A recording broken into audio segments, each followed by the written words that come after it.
নওগাঁর রানীনগরে ঈদ উল আজহা উপলক্ষে এলাকার দুস্থ, অসহায় ও জনসাধারণের মাঝে মানবিক সহায়তা হিসেবে ৫ লাখ টাকা নগদ অর্থ বিতরণ করা হয়েছে।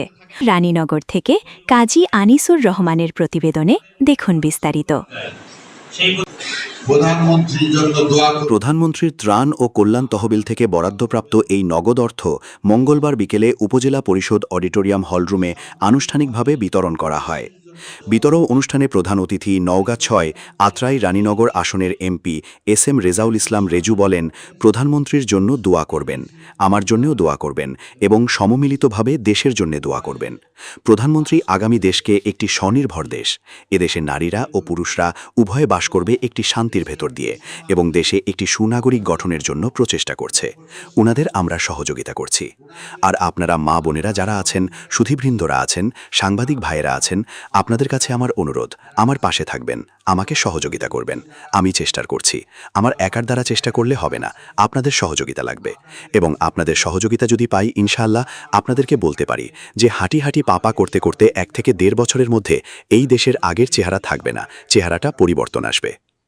রানীনগর উপজেলা নির্বাহী কর্মকর্তা মোহাম্মদ রাকিবুল হাসানের সভাপতিত্বে বিতরণ অনুষ্ঠানে অন্যদের মধ্যে রানীনগর থানার ভারপ্রাপ্ত কর্মকর্তা ওসি জাকারিয়া মণ্ডল, উপজেলা প্রকল্প বাস্তবায়ন কর্মকর্তা নজরুল ইসলাম, রানীনগর থানা বিএনপির সাধারণ সম্পাদক মোশাররফ হোসেন, সিনিয়র যুগ্ম সাধারণ সম্পাদক আব্দুর রাজ্জাক, যুগ্ম সাধারণ সম্পাদক নয়ন খান লুলু, উপজেলা স্বেচ্ছাসেবক দলের আহ্বায়ক মতিউর রহমান উজ্জ্বল ও সদস্য সচিব মাহমুদ হাসান বেলাল প্রমুখ উপস্থিত ছিলেন।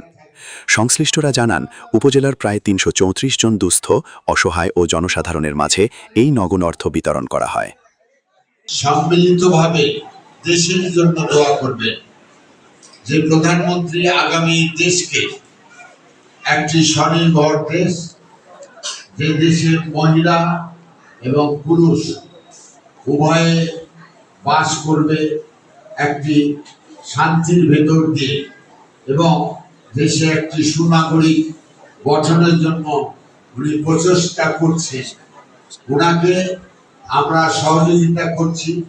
আর আপনারা মা বোনেরা যারা আছেন এবং সুধীবৃন্দ যারা আছেন, সাংবাদিক ভাইয়েরা যারা আছেন, আপনাদের কাছে অনুরোধ যে আপনারা আমার পাশে থাকবেন, আমাকে সহযোগিতা করবেন। আমি প্রত্যেকটি সবাই একটি কথা বলছি,